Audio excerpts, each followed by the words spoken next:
안녕하세요, 태산입니다. 최근 죽었나? 라는 이름의 앱 하나가 화제가 되고 있는데요.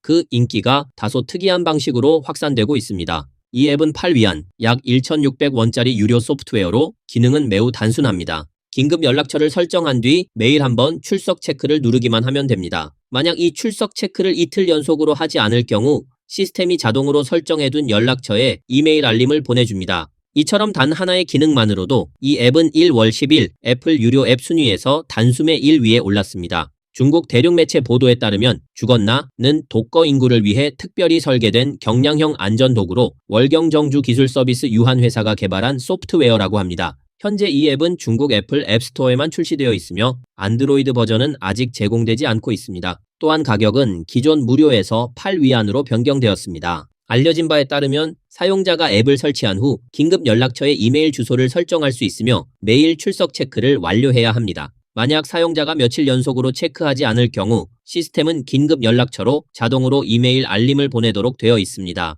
또한 이 앱은 스마트밴드와 연동이 가능해 사용자의 생리적 징후를 모니터링하고 필요시 긴급 경고를 작동시킬 수 있는 기능도 지원하고 있습니다. 이름은 다소 무겁고 듣기 편하지 않을 수 있지만 이 앱은 실제로 매우 큰 인기를 끌고 있습니다. 창업자인 곽 씨는 남경뉴스와의 인터뷰에서 다음과 같이 밝혔습니다. 이 프로젝트는 2025년 중반쯤 기획이 시작되었으며 앱의 실제 개발 기간은 한 달도 채 되지 않았고 초기 투자 비용도 1,000위안대 약 20만 원에 불과했다고 합니다. 곽 씨는 이렇게 말했습니다. 잘 될 거라는 생각은 했지만 이렇게까지 반응이 클 줄은 몰랐습니다. 다운로드 수가 이틀 사이에 100배 이상 증가했고 지금도 계속해서 올라가고 있는 중입니다. 현재 이 앱의 평가 가치는 1천만 위안, 약 20억 원 이상으로 추산되고 있습니다. 또한 여 씨는 이 앱의 팀원이 총 3명뿐이며 모두 1995년 이후 출생한 청년들이라고 덧붙였습니다. 이 앱의 아이디어 자체는 괜찮다고 생각합니다만 솔직히 말씀드리면 저는 이건 좀 있으나마나한 기능이라고 느껴집니다. 우선 아이폰 사용자만 다운로드할 수 있고요. 그리고 또 하나는 요즘 누가 이메일을 봅니까? 최소한 문자 메시지 정도는 보내야죠. 아니면 적어도 가상번호로 전화를 한 통 걸어야 하지 않겠어요? 솔직히 말해서 이메일이라니요. 좀 불쾌한 얘기일 수도 있지만 만약 그 사람이 세상을 떠나고 냄새까지 나도 긴급 연락자가 아직 이메일을 못 봤을 수 있죠. 중국인들에게 죽음이라는 단어는 왠지 모르게 입에 올리기 꺼려지는 표현으로 여겨져 왔습니다. 이런 문화적 배경 속에서 죽었나? 라는 앱의 이름이 불길하게 들린다는 비판도 적지 않게 나오고 있습니다. 많은 네티즌들은 너무 직설적이다. 이름 자체가 불길하다며 차라리 살아있나로 바꾸는 편이 낫겠다는 의견을 내놓고 있습니다. 이에 따라 온라인상에서는 다양한 반응이 이어졌습니다. 앱 이름은 살아있나가 더 낫겠다 라는 반응도 있었고 보호자가 없는 경우 며칠 동안 체크인하지 않으면 그 알림은 도대체 누가 받는 거냐는 현실적인 문제 제기도 제기됐습니다. 한편 다소 풍자적인 농담도 등장했습니다. 그럼 나는 결혼했나, 이혼했나, 앱을 개발하겠다. 부부가 30일 안에 함께 체크인하지 않으면 자동으로 이혼 처리된다는 식의 이야기입니다. 물론 이는 농담처럼 들릴 수 있지만 이 앱이 폭발적인 인기를 끌고 있다는 사실은 하나의 분명한 사회 현실을 반영하고 있습니다. 즉 혼자 사는 인구가 점점 늘어나는 시대, 그리고 직장 스트레스가 갈수록 심화되는 환경 속에서 미혼이거나 이혼한 청년층과 중장년층 사이에서 갑작스러운 돌연사 소식이 잦아지고 있다는 점입니다. 이 앱은 바로 이러한 사회적 흐름 속에서 특히 1인 가구가 마음 깊숙이 느끼고 있던 불안과 두려움을 정확히 건드린 사례라고 볼 수 있습니다. 실제로 한 네티즌은 자신의 경험을 이렇게 털어놓았습니다. 저는 1986년생이고 올해 41살입니다. 사회보험은 자유직 취업자 형태로 납부하고 있고 나중에 은퇴하면 연금이 2,000위안대 약 40만 원 정도밖에 되지 않습니다. 저는 자녀도 없고 결혼했다가 이혼했습니다. 앞으로 혼자 은퇴 생활을 하게 되면 도대체 어떻게 살아가야 할지 모르겠습니다. 누가 좀 알려주실 수 있을까요? 너무 불안해서 요즘은 우울증 증상까지 나타나고 있습니다. 또 다른 사례는 더욱 많은 사람들을 침묵하게 만들었습니다. 2025년 10월 상해에 거주하던 46살 독신 여성 장 씨는 갑작스러운 뇌출혈로 쓰러져 병원 중환자실로 이송되었습니다. 수술을 진행하려면 가족의 서명이 필요했지만 그녀는 부모가 모두 사망한 상태였고 결혼도 하지 않았으며 자녀도 없었습니다. 회사는 연락처를 샅샅이 뒤진 끝에 아버지의 사촌 조카인 오 씨를 찾아냈고 그의 도움으로 수술 동의서에 서명할 수 있었습니다. 오 씨는 수술비를 포함한 각종 비용도 대신 선지급해 주었다고 합니다. 그러나 장 씨는 2달 뒤 결국 세상을 떠났고 이후 상해 민정부문은 민법전에 따라 장 씨의 모든 유산을 국가가 접수하겠다고 밝혔습니다. 여기에는 은행에 있던 수백만 위안, 약 수억 원에 달하는 예금도 포함되어 있었습니다. 해당 재산은 공익사업에 사용될 것이라는 설명이 덧붙여졌습니다. 이에 대해 오 씨는 장 씨의 예금 일부를 사용해 본인이 대신 부담했던 4만 위안, 약 800만 원을 상환하고 묘지 구입 비용으로 사용할 수 있게 해달라고 요청했습니다. 그러나 관할 주민센터는 이를 법에 따라 거절했습니다. 주민센터 측은 장 씨에게 제공할 수 있는 것은 해장, 즉 바다 장례 정도뿐이며 만약 오 씨가 묘지를 구입하려면 전액을 본인이 부담해야 하고 향후 묘지 관리 비용 역시 모두 책임져야 한다고 설명했습니다. 또한 오 씨가 대신 지불한 4만 위안, 약 800만 원에 대해서도 민정 부문이 유산 정산 절차를 모두 마친 이후에야 반환 여부가 검토될 수 있으며 그 기간은 반년 또는 그 이상 걸릴 수 있고 전액을 돌려받을 수 있을지도 확실하지 않다고 전했습니다. 이 소식을 접한 네티즌들은 강한 분노를 드러냈습니다. 평생 피땀 흘려번 돈인데 정작 본인을 위해서는 쓰지도 못하는 건가? 사실상 남김없이 착취하며 마지막 기름 한 방울까지 짜내는 모습으로 보인다. 그리고 이것은 지금 이 순간에도 실제로 벌어지고 있는 현실의 한 단면입니다. 95년생 3명이 한 달 만에 만든 아주 단순한 도구 하나가 왜 이렇게 순식간에 인터넷을 뒤흔들 수 있었을까요? 그 이유는 분명합니다. 이 앱이 수억 명이 함께 겪고 있는 사회적 고통의 문제점을 너무도 적나라하게 찔렀기 때문입니다. 만약 제가 혼자 살다가 갑자기 사고를 당한다면 누가 알게 될까요? 누가 저를 도와줄 수 있을까요? 통계에 따르면 중국에는 20에서 49세에 독거하고 있는 젊은 층과 중년층은 이미 1억 1천만 명을 넘어섰다고 합니다. 앞으로는 더 많은 젊은이들이 스스로의 선택이든 선택이 아니든 1인 가구의 삶으로 향하게 될 것입니다. 우리는 독립과 자유를 누리고 있지만 장 씨의 사건은 하나의 거울처럼 그 자유의 이면에 그동안 외면되어 왔던 취약성을 또렷하게 비추고 있습니다. 이러한 사례는 어쩌면 이른바 죽었나? 앱이 많은 사람들의 주목을 받는 이유를 단적으로 보여주는 장면일지도 모릅니다. 장 씨는 수백만 위안, 우리 돈으로 수억 원에 달하는 은행 예금을 보유하고 있었지만 그의 마지막은 너무도 쓸쓸하고 허망한 이별로 끝이 났습니다. 그리고 많은 중장년층에게 있어 삶이란 소처럼 말처럼 묵묵히 짐을 짊어지고 앞으로 나아가는 일에 더 가까운 현실이 되어버린 듯합니다. 한 남성은 자신의 경험담을 조심스럽게 털어놓았습니다. 그 이야기를 듣는 순간 마음 한편이 무겁게 내려앉았고 가슴이 저려올 만큼 깊은 먹먹함을 느끼게 했습니다. 오늘 제가 플랫폼에서 화라라 차량을 한 대 불렀습니다. 63km 거리, 요금은 78위안이었습니다. 그런데 화라라 기사님이 2~3시간을 달려 제 쪽에 도착해 짐을 내려주셨더라고요. 그래서 제가 기사님께 여쭤봤습니다. 60km 넘는 거리인데 2~3시간이 걸렸다고요? 그랬더니 기사님은 연신 죄송합니다. 제발 저한테 나쁜 평가만은 주지 말아주세요. 하시더라고요. 그 남성은 이후 해당 상황의 경위를 알아보게 되었고 확인 결과 문제의 라이더는 배달 도중 도로에서 타이어가 파손되는 사고를 겪은 것으로 전해졌습니다. 이로 인해 타이어 수리비로 30위안, 약 6,000원, 전기차 충전비로 12위안, 약 2,400원, 그리고 간단히 국수 한 그릇으로 끼니를 해결하는데 6위안, 약 1,200원을 지출했다고 합니다. 결과적으로 총 지출액은 78위안, 약 15,600원에 달했으며 해당 배달건은 수익이 전혀 남지 않는 사실상 공짜 운행과 다름없는 상황이 되고 말았습니다. 이 사례는 배달 노동자들이 처한 현실이 얼마나 팍팍한지를 여실히 보여주는 단면으로 받아들여지고 있습니다. 왜 지금 이 시대에 서민들은 이렇게까지 힘들게 살아가야 하는 걸까요? 한 남성은 이와 관련해 이렇게 말했습니다. 해당 사연을 듣는 순간 마음이 너무도 아팠다고 전했습니다. 그 운전기사는 한 가정의 가장이었으며 온 가족의 생계가 오로지 그의 수입 하나에 의존하고 있는 상황이었다고 합니다. 그러나 그는 아침부터 밤까지 쉼 없이 일하고도 하루 수입이 고작 200위안, 약 4만 원 수준에 불과했다고 밝혔습니다. 그리고 이러한 처지에 놓인 사람들이 지금 이 순간에도 결코 적지 않다는 점이 더욱 안타까움을 더하고 있습니다. 실제로 현재의 중장년층과 청년층은 실직에 대한 압박 속에서 살아가고 있을 뿐만 아니라 주택대출, 자녀 양육, 부모 부양이라는 무거운 책임을 동시에 짊어진 채 하루하루를 버텨내고 있습니다. 생활 전반에서 돈이 들어가지 않는 곳이 없지만 대부분의 사람들이 받고 있는 월급은 여전히 3,000위안에서 5,000위안, 약 60만 원에서 100만 원 수준에 머무르고 있는 것이 현실입니다. 이러한 현실을 씁쓸하게 반영하는 웃기지만 결코 웃을 수 없는 일도 최근 실제로 벌어졌습니다.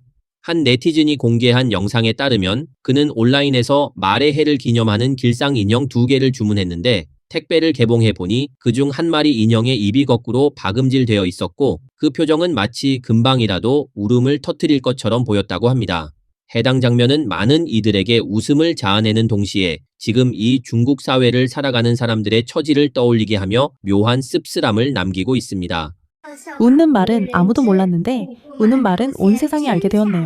한 네티즌이 말티해 기념 마스코트 인형 2개를 구매했는데 그중 하나는 입이 반대로 꿰매져 있어서 해피말이 우는 말로 변해 버렸습니다. 볼터치와 콧구멍도 턱 밑에 그려져 있었고요. 이 모습을 본 판매자와 제조사도 죄송하지만 우리도 너무 웃겼습니다 라고 사과했습니다. 제조사는 결국 이 우는 말을 그 네티즌에게 그냥 주고 새 제품 하나를 추가로 보내주었다고 합니다. 해당 영상이 확산되자 네티즌들 사이에서는 뜻밖의 반응이 이어졌습니다. 많은 이들이 해당 판매업체에 직접 연락해 이른바 울상말 인형을 따로 주문하고 싶다는 문의를 쏟아낸 것입니다. 이에 대해 업체 대표는 언론과의 인터뷰에서 이미 수십 개의 생산 라인을 가동하고 있으며 야근까지 불사하며 울상말 인형을 제작하고 있지만 폭증한 주문량을 아직 따라가지 못하고 있다고 밝혔습니다. 네티즌들은 이 울상말 인형이 예상치 못한 인기를 얻게 된 이유에 대해 자신들의 솔직한 심정을 다음과 같이 털어놓았습니다. 지금 서민들의 심리 상태를 그대로 보여주는 인형이다. 소나 말처럼 살고 있으니 표정도 저럴 수밖에 없다. 이 인형을 보니 착취당하고 있는 내 모습이 그대로 떠오른다. 모든 소와 말들이 공감할 수밖에 없다. 울상말 표정이 딱 출근할 때 내 얼굴이다. 이처럼 웃음을 가장한 자조 속에는 현재 사회를 살아가는 서민들의 깊은 피로감과 무력감이 고스란히 담겨 있습니다. 지금 이 순간에도 많은 농촌 출신의 이른바 소와 말 같은 삶을 사는 사람들이 조금이라도 더 나은 삶을 꿈꾸며 도시에서 악착같이 일하고 있지만 그들의 나이든 부모님들은 여전히 농촌의 고향에서 외롭게 하루하루를 버텨내고 있는 현실입니다. 이 울상말 인형의 유행은 단순한 해프닝이 아니라 오늘날 서민들의 삶과 감정을 상징적으로 보여주는 하나의 장면으로 볼 수 있습니다. 오늘은 여러분께 우리 호봉농촌의 진짜 모습을 보여드리겠습니다. 집집마다 몇십만 위안을 들여 지은 이에서 3층짜리 단독주택들인데요. 대부분이 비어있고 사람이 살고 있지 않습니다. 대문은 굳게 닫혀있고 주변 분위기는 너무 조용해서 오히려 무서울 정도입니다. 그 안에 남아있는 사람들은 거의 다 어르신들 뿐이고 젊은 사람들은 집에 머물 시간이 없어 또다시 몇십만 위안을 들여 도시에서 아파트를 사고 아이들 교육을 위해 계약금까지 지불한 상황입니다. 하지만 정작 본인들은 새 시골 집에서 며칠 못 살아보고 고향을 떠나 도시에서 주택대출을 짊어진 채 생활하고 있습니다. 그들은 설 명절을 제외하면 대부분 고향으로 돌아오지 않고 있습니다. 30년 전 농촌에서는 집집마다 흙집, 초가집에 살고 있었지만 마을은 정말 활기로 가득했습니다. 그런데 30년이 지난 지금 기와 언저리에서 3층 고급 주택들이 즐비한데 왜 마을엔 사람이 없어진 걸까요? 이 모든 게 도대체 누구 때문일까요? 정말 집값, 차값 대출 갚으려고 다 도시로 떠나버린 걸까요? 그 결과 자신의 부모님은 외롭게 홀로 남겨진 고독한 노인이 되고 자신의 자녀들은 돌봐줄 이 없는 촌에 남겨진 아이들이 돼버린 건 아닐까요? 위에 나온 두 영상 속 마을들은 상대적으로 형편이 나은 편에 속합니다. 하지만 현실적으로 많은 농촌 주민들의 일상은 매우 고되고 힘든 삶 그 자체입니다. 이 아이들은 국수도 배불리 못 먹고 있습니다.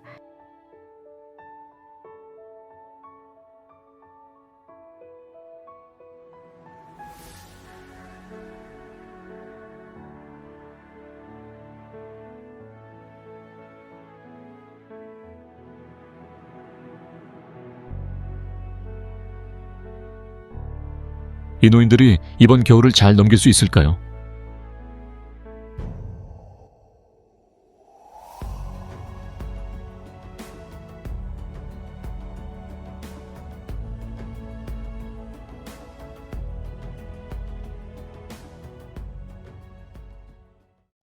중국 북방 지역은 현재 이미 1년 중 가장 추운 시기에 접어들었습니다. 그럼에도 불구하고 중공 당국은 이른바 환경보호를 명분으로 석탄에서 가스로 전환하는 공사, 이른바 석탄 개조 가스화 정책을 강행하고 있습니다.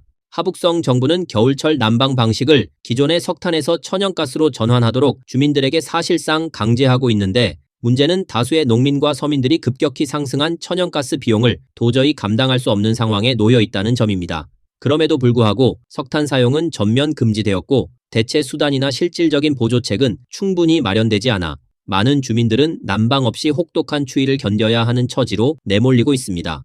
이로 인해 일부 지역에서는 노인과 어린이들이 저체 온과 한파 속에서 목숨을 잃었다는 안타까운 소식까지 잇따라 전해지고 있습니다. 환경보호라는 명분 아래 추진된 정책이 정작 가장 취약한 계층의 생존을 위협하고 있다는 점에서 이번 사태는 단순한 행정 조치를 넘어 정책의 우선순위와 인간적 고려가 결여된 구조적 문제를 여실히 드러내고 있다는 지적이 나오고 있습니다. 하북농촌의 어르신들께서는 도대체 어떻게 이 추운 겨울을 견뎌내야 할까요? 요즘 많은 사람들이 관련 글을 올리는 걸 보게 되었는데요. 그 이유는 하북농촌 지역에서 천연가스를 이용한 난방을 추진하고 있기 때문입니다. 도시 지역에서는 집중 난방이 되기 때문에 많은 분들이 천연가스 난방이 농촌 가정에 얼마나 큰 부담인지 체감하지 못하시는 것 같습니다. 예전에는 석탄을 떼서 난방을 하면 겨울 한철에 1000위안에서 2000위안 정도면 집 안이 따뜻하게 유지됐습니다. 하지만 천연가스는 석탄보다 훨씬 비싸고 농촌의 집들은 면적이 넓고 단열도 잘 안 되기 때문에 실내 온도를 20도까지 올리려면 한 분기에 난방비만 6000위안이 넘는다고 합니다. 왜 천연가스를 쓰지 않는 건가요? 쓸 수가 없어서 그렇죠. 도저히 감당이 안 되니까요. 하북 농촌에서는 석탄을 못 떼게 한 게 하루 이틀 일이 아닙니다. 처음엔 싼탄을 쓰는 걸 허용했어요. 하지만 나중엔 그것도 금지되고 대신 마을에서 일괄 구매한 연탄을 쓰라고 했죠. 그런데 솔직히 말씀드리면 그 연탄은 싼탄보다 열 효율도 낮고 잘 타지도 않았어요. 이후에는 천연가스로 전환하라고 했는데 많은 어르신들이 가스가 아까워서 잘 사용하지 않으세요. 왜냐고요? 너무 비싸거든요. 가스를 하루 종일 밤새도록 켜두면 하루에 몇십 위안씩, 한 달이면 1000위안부터 2000위안까지는 그냥 나가요. 농촌에서는 이게 정말 부담입니다. 해당 남성은 다음과 같이 말했습니다. 하북 지역의 겨울은 보통 11월부터 시작해 이듬해 3월까지 이어지며 최소 5달 동안은 난방이 필수적이라고 합니다. 그는 이 5달 동안 천연가스로 난방을 하면 도대체 얼마나 많은 비용이 드는지 아느냐고 반문하며 반면 농민들이 1년 동안 벌 수 있는 수입은 매우 제한적이고 노인들의 월퇴직금 역시 고작 100위안대 우리 돈으로 약 2만 원 수준에 불과하다고 지적했습니다. 이러한 현실 속에서 많은 노인들은 차라리 추위를 견디는 한이 있더라도 천연가스를 사용할 엄두조차 내지 못하고 있는 상황이라고 합니다. 일부 가정은 더 이상 버티지 못해 몰래 장작이나 기타 연료를 태워 난방을 하기도 했습니다. 그러나 중공당국은 자녀를 잃은 가정의 고통에는 침묵하면서도 서민들이 몰래 난방을 하는 행위에 대해서는 고성능 드론, 즉 무인기까지 동원해 철저히 감시하고 있다고 전해졌습니다. 하북 농촌에 거주하는 또 다른 남성은 이렇게 토로했습니다. 일부 네티즌들은 천연가스가 비싸면 다른 연료를 태우면 되지 않느냐고 쉽게 말하지만 현실은 전혀 그렇지 않습니다. 하늘에는 무인기가 떠 있고 굴뚝에서 연기만 올라와도 곧바로 단속 인력이 들이닥칩니다.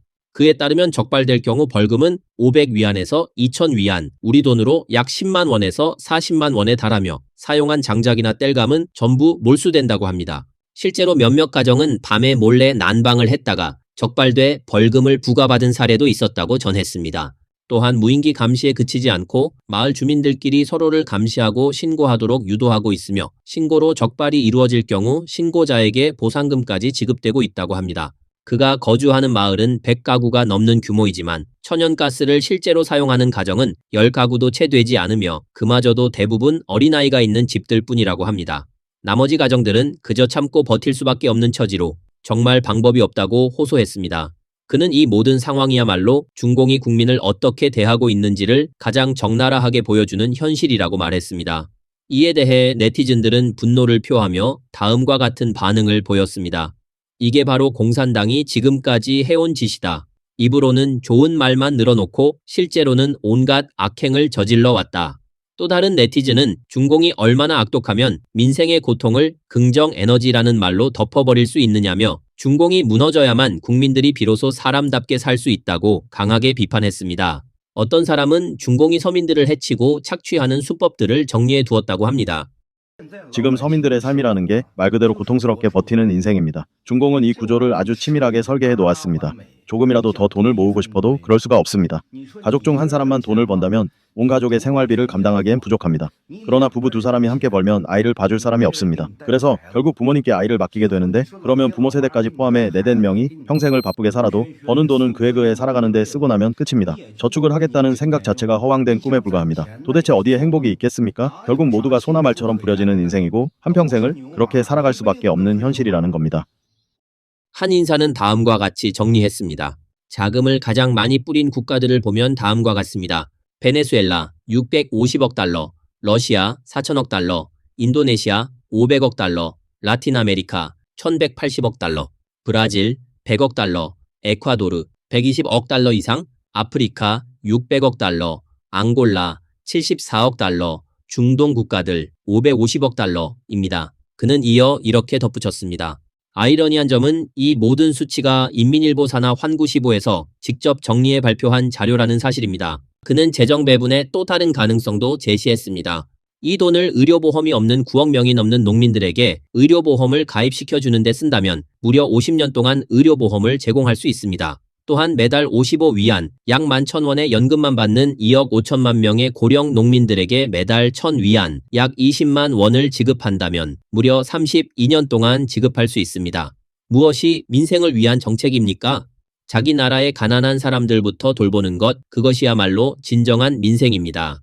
중국에서는 부유한 계층의 기업가들부터 사회 최하층의 서민들에 이르기까지 중공이 수년간 무리하게 추진해온 정책의 후가로 대량의 공장과 기업이 도산하고 엘리트 화이트 칼라들이 실업에 내몰렸으며 노동자들 또한 일자리를 잃는 상황이 이어지고 있습니다.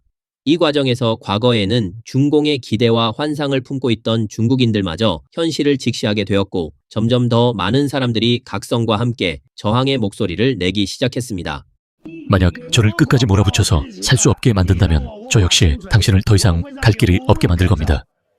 저희는 당신들 그릇에 있는 상어 지느러미나 전복 같은 고급 음식은 탐내지도 않았습니다. 그런데 왜 당신들은 자꾸 우리 그릇에 있는 문화짠지 같은 소박한 반찬까지 노려보는 겁니까? 도대체 우리가 살아갈 길이 있는 건가요? 가난한 사람들, 정말 하늘이시여, 우리들은 너무 힘들게 살고 있습니다.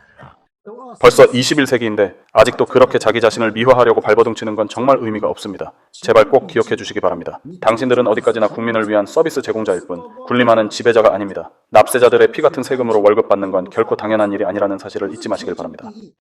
오늘 영상은 여기까지입니다. 시청해 주셔서 감사합니다.